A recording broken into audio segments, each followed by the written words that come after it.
Well, here it is.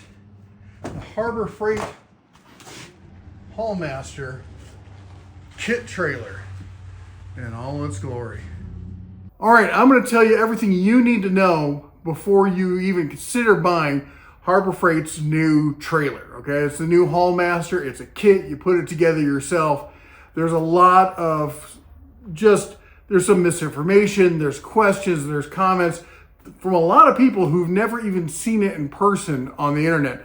So we're gonna answer some of those. We're gonna talk about what it's like to actually assemble it. I'm gonna give you some tips and tricks that I don't see anybody else covering.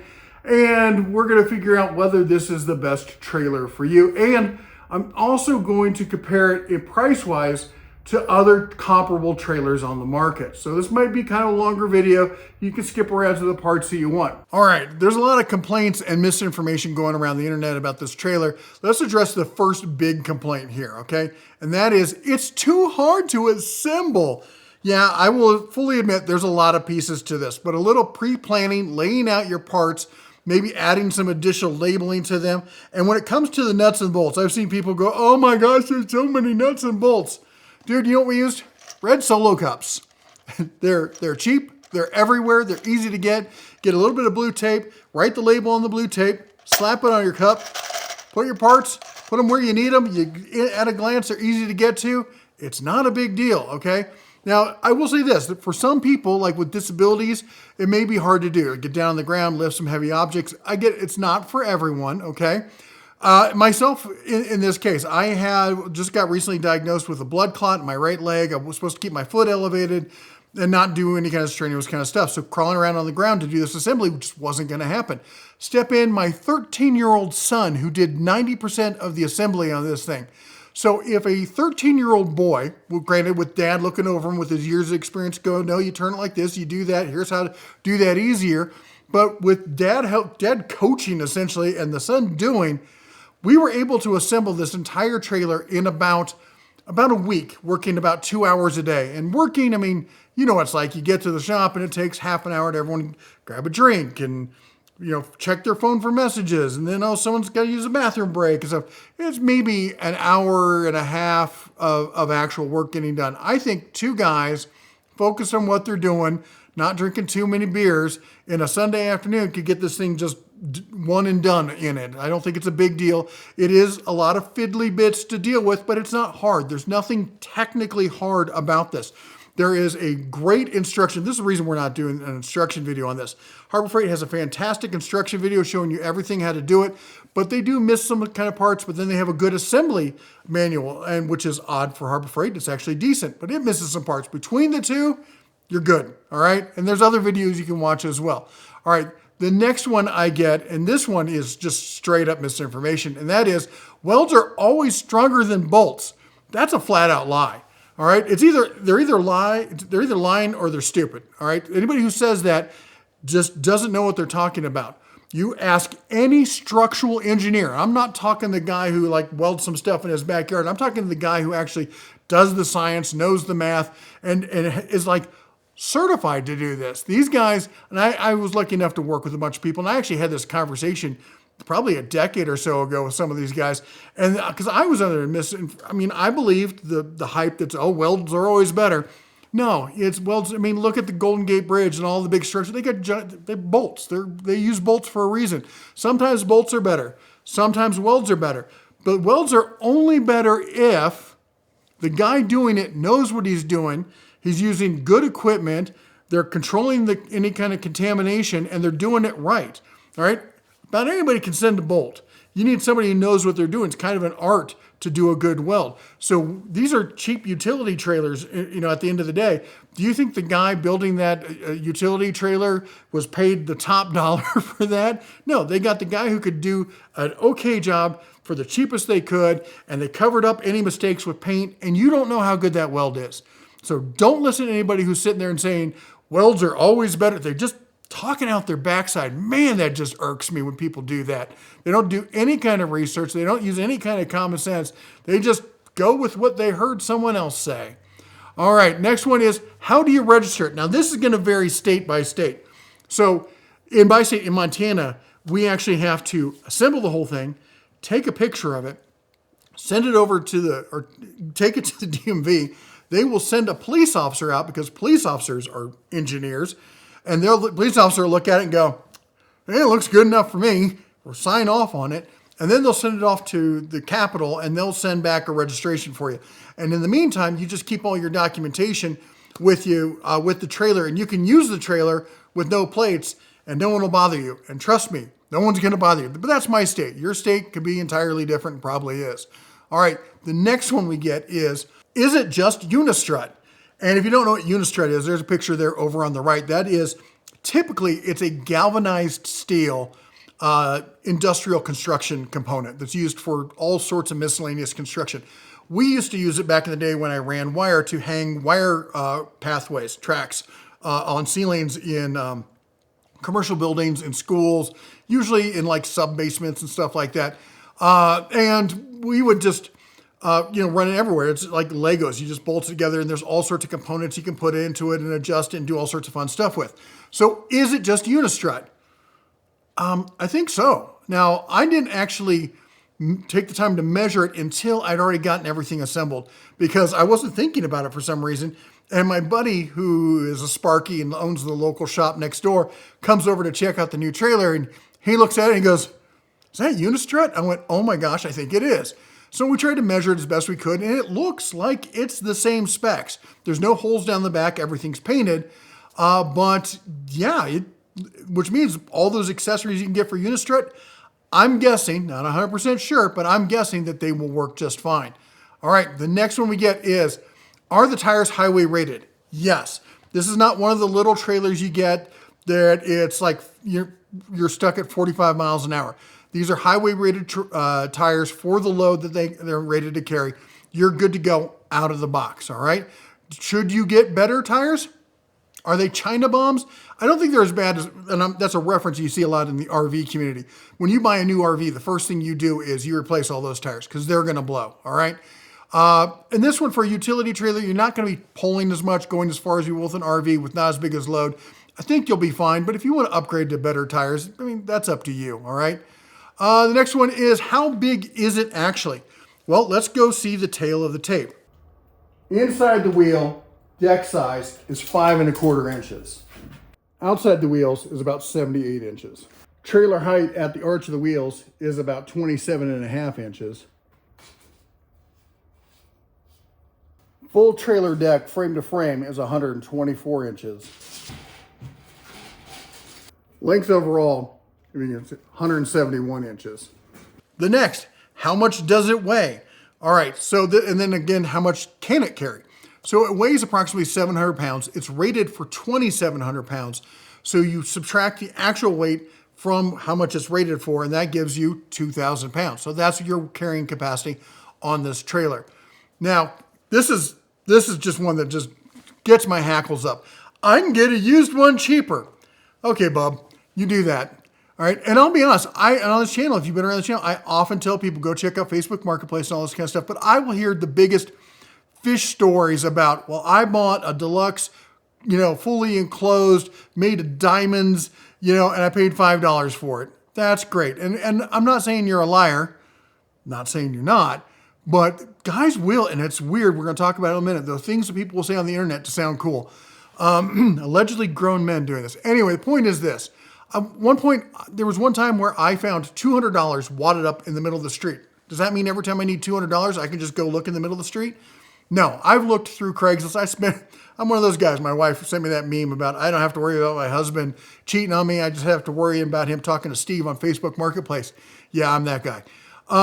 So I'm always on Facebook Marketplace. I'm always on Craigslist buying and selling stuff and, just being a guy. And I've seen how much these trailers go for. You might find a gem every so often, but chances are you're not. And if you do, I'll be honest, it makes me kind of scratch my head and go, why are they selling it for so cheap? And here's my issue, because I tell people all the time to buy stuff used. I buy used cars, I buy a used RV. I never buy new, I let someone else take the hit, except when it comes to utility trailers. And that's because people don't treat utility trailers all that good. I see them constantly overloaded, just all the time. And people who drive them often don't know how to drive with a trailer, and they're going over curbs and all sorts of junk. And then they leave them out in all sorts of weather, and This trailer is, because it's done in pieces and you assemble it, all the parts are pre-coated. So there's no part that's exposed. So once you assemble it, everything inside and out is totally coated. That's not true of these welded frames. You get C channels and tube channels. Think about the old Toyotas when those chassis would just rust right out because they used square tubing because they thought they were being smart and water would get up in there. Same thing with these cheap trailers, man. That happens, and you don't know if they took care of the hubs. You don't know what they did to the suspension. You don't know how it got modified, what they abused it with, anyway. It's just, if I'm hauling cargo and I'm on the highway and speed limit up here is 80 miles an hour, okay, maybe not when you're towing, but still, you get it. I want to know that it's going to be safe. So for me, buying used is not my favorite thing to do when it comes to trailers. Now, the next one I get, and this one just gets my goat, even worse. I can get a new one cheaper. No, you can't.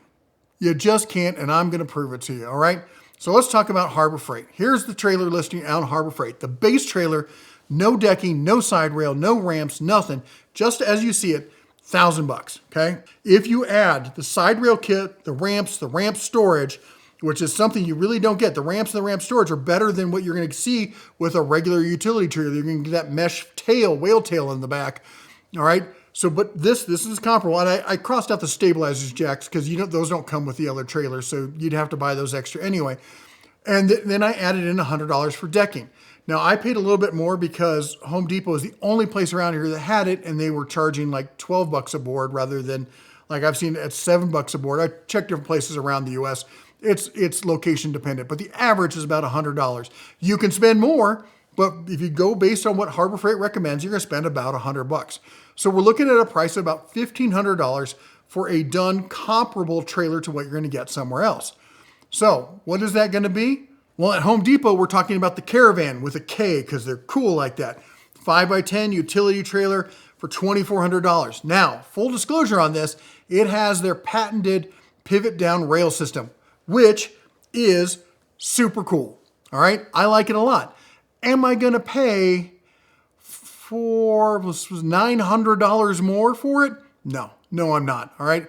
With the Harbor Freight, the other one's modular. Now, granted, I have to take some bolts and take it off. It might take a little bit more work, but for $900, I don't have a problem with that. Okay. If I'm going to use it all the time and I'm going to need fold down, fold up, if that's the case, then yeah. Remember, these are tools, folks. You buy the tool that's right for the job. Okay. But in this case, you're paying $2,400. It better be what you need. All right. Next up, over at Lowe's, Carry On. This is the big brother to the old one that I had. 5 foot by 10 foot treated lumber. You're looking at just over $2,000 for that. And you're getting at least a third less of the capacity. You're looking at 1,300 pound capacity. And the top rail is welded, not modular. You can't fold it down. You can't take it off. And if you modify it, you could affect the structural integrity of the trailer. Okay. So you're paying a good bit more for a trailer that I don't think is nearly as good. It doesn't carry nearly as much, and it's got the whale tail back there. And brother, let me tell you, if you've ever pulled with one of these, it'll affect your gas mileage, and it'll affect how that trailer pulls, especially if you're pulling empty. It will make that thing dance in high winds. It just will. It is not fun. Anyway, then over at Tractor Supply, where I got my other utility trailer, this one's a little bit bigger. It's the closest they have.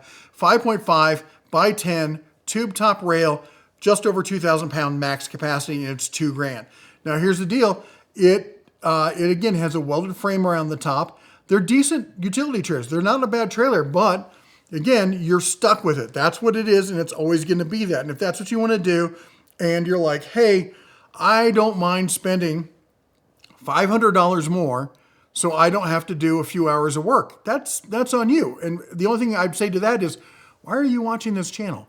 Because we're all about DIY here. So anyway, point is, there's also Trailers Plus. Now this is a good compromise. You're looking at $1,769. It's a 5x10, very similar. You've got the top welded rail. You've got the whale tail in the back for the ramp. So at this point, you're only $269 more. Is your time worth $269? Maybe it is. Are there benefits between this and the other one, though? So I would say with the Harbor Freight, course, the obvious benefit is it's modular. I can change it and do all sorts of cool custom things that I want. My wife, first thing she saw when she thought of when she saw it was, ooh, tiny home.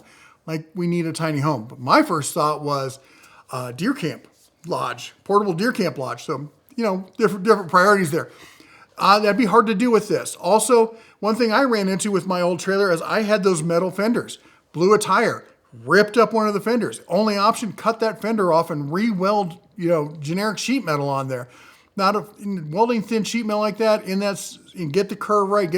Not a fun job. With the Harbor Freight one, that's plastic, so it's more likely to bend than get shredded. And even if it does, you can just order another one of their fenders and just bolt it on, and Bob's your uncle. Maybe. I don't know. Anyway, all right, and this is the one that somebody was posted on Reddit. They're like, why would I buy the Harbor Freight one when I can buy this over at Rural King for the same price and it's ready to go? It's not. It is not the same thing. Okay, first of all, it's missing the middle strut in the mesh, so good luck with that. I know what that's like, and you're not going to be happy about that. It's a 5x8. It's not a 5x10. It is $1,000. It is pre-assembled. It has a single beam for the tongue there, which is nice if you are looking for a really small trailer that's very nimble, because you can get a harder corner with that than you can with the other ones. It's not as structurally sound. It's not going to tow as level and as stable. It's going to dance around a bit more, and you're not going to get the same carrying capacity out of stuff like this. Okay, they had a second one. Somebody else responded, well, here's the one that's closer to that. And again, this is a 5x10, great, but again, you're looking at a single tongue. How much can it haul? 1,300 pounds.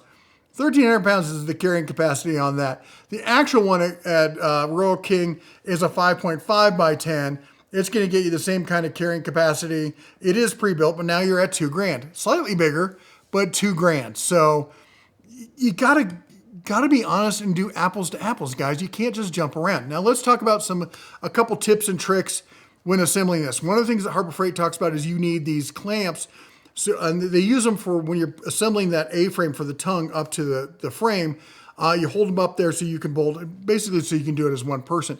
What we did instead was, and not that I don't have the clamps, but it was just right there. You just take the fenders and put it underneath it, and it's almost close enough. It's close enough. We didn't have a problem with it.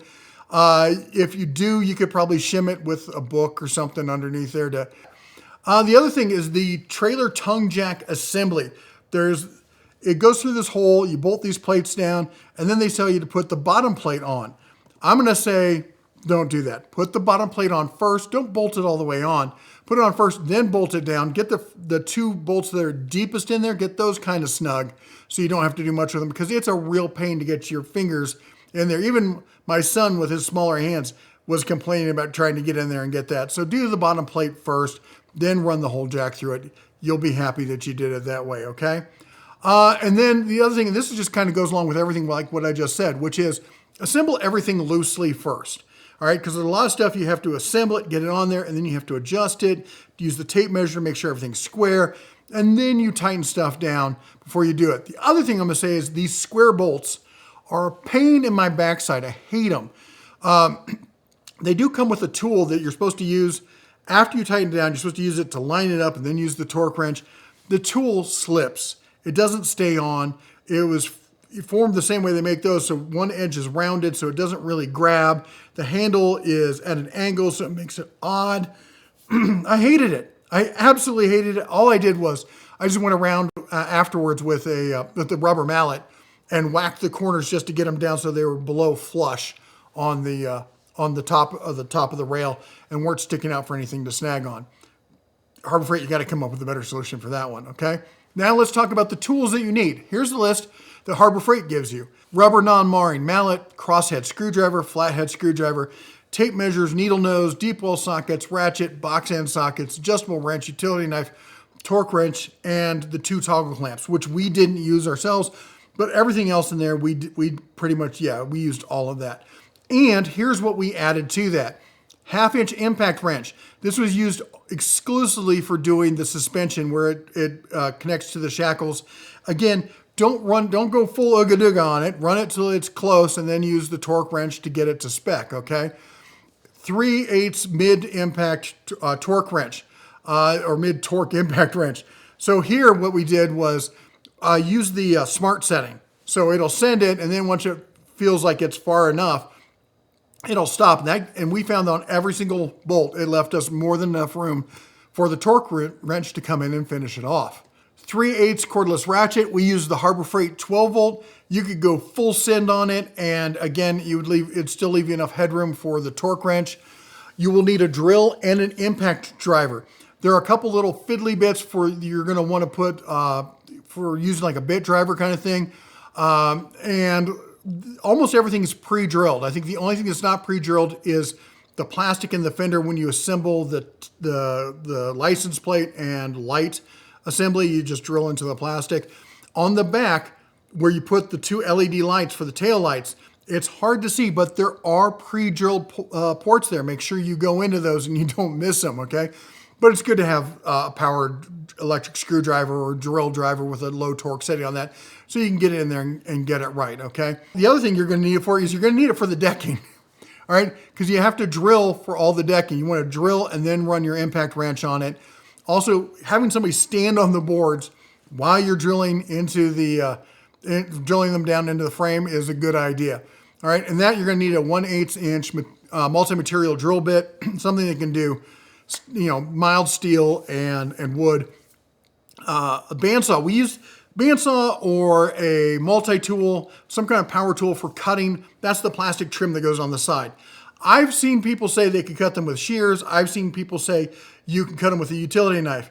Don't make your life terrible. If you've got a multi-tool, put it on there, zip on it. As you saw, I think probably just put it on screen. I've got the bandsaw that's chucked into the upright, it just zipped right through it. I mean, it's super easy, okay? And then we got a flashlight because there's some dark crevices you're gonna be able to see. Side cutters because you're gonna be dealing with zip ties. Tire inflator for getting the tires to spec. Blue tape for labeling. Sharpie for labeling. And solo cups, I think I talked about before. Part sorting. Solo cups are great for part sorting. Put it right on some blue tape, put it on there. I'm probably preaching it again, but that's what we did. All right, and I'm gonna say in no way do I consider myself the end-all, be-all for towing, all right? I've done a good bit of towing in my life. Never did it professionally. I'm trying to think if I ever did. Never did it professionally, but I've towed them a lot. I've towed a 36-foot trailer cross-country. I've towed cars cross-country. We had the utility trailer. In fact, the first video we ever did on the channel was that 5x8 Tractor Supply utility trailer going from California up to Montana and back. And then that trailer today looks like this. I built sidewalls for it. We painted it, did some experimenting, some fun with it and whatnot. It's going to get donated to a nonprofit that's going to give it a second life so it can keep going. All right. Because it's done everything we need here. And now we got this nice big 5x8 with a proper wood deck and the whole 9 yards and got rid of all that mesh junk. So anyway, I hope I've covered all the questions you had or all the questions you might have had but didn't think of, and cleared up a lot of the misconceptions and other BS you're going to hear on the interwebs. Okay. I think it's a good value. Granted, Harbor Freight did send it to me for free, so pour all the grains of salt on that you want. You make your own choice. I'm not your daddy. I'm not here to, I'm just some guy on the internet who maybe does a bit more than the average bear, when it comes to this kind of stuff. And I get to see a lot of stuff and compare it. And I got a pretty good rational mind when it comes to looking at the truth and adding apples to apples and not being disingenuous about making claims and other kind of, there on the internet. So you let me know. What do you think down below? Put it down below in the comments. If there's anything I missed, put it down there. I'm going to try and do a bunch of follow-up videos. We're going to do a towing video. I got to find some heavy stuff to put on here. We're going to do an accessories video. I got a tongue box we're going to put on here. Talk about the things we're going to carry in it, ratchet straps, all other kind of equipment you're going to want to keep in there. And then maybe we'll do some other kind of mod kind of videos. If you got any suggestions, put it down below in the comments. Anyway, that's all I got for you today. If you like what we do here, don't forget to chomp the old like button, smash it, subscribe, ring the bell on the way out. You all take care, God bless, and as always, shine on.